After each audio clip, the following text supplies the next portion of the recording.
Bana öyle bağlanmışken, varlığına alışmışken, ölümüne sevdalıken, kopsun benden, söyle neden gittin benden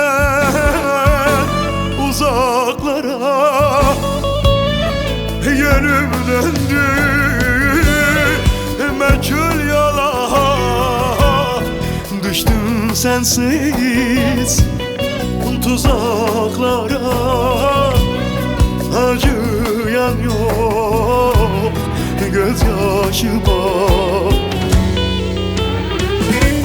gidişinle deprem oldu sanki, üzerime çöktü koca dünya.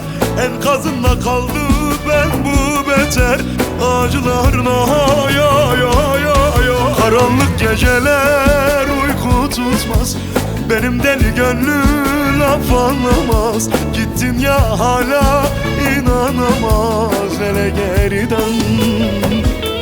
Severken ayrılmak bana ölüm, hasretinle yandı küleden. Sensiz geçen günler bana zulüm, hele geriden.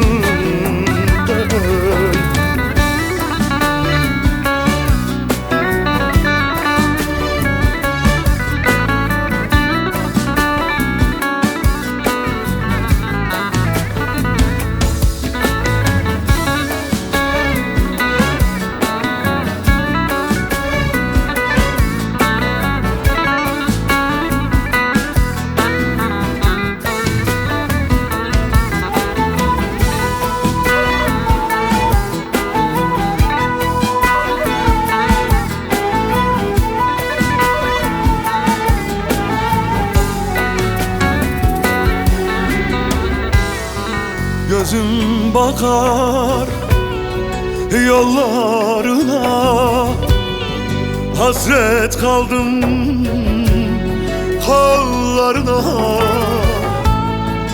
Seni son bir kez görseydim, vız gelirdi ölüm bana. Gittin benden uzaklara, yönüm döndü meçhul yola. Düştüm sensiz tuzaklara. Acıyan yok gözyaşıma,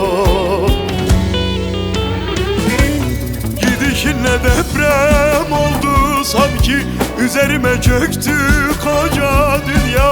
Enkazında kaldı ben bu beter acılarına.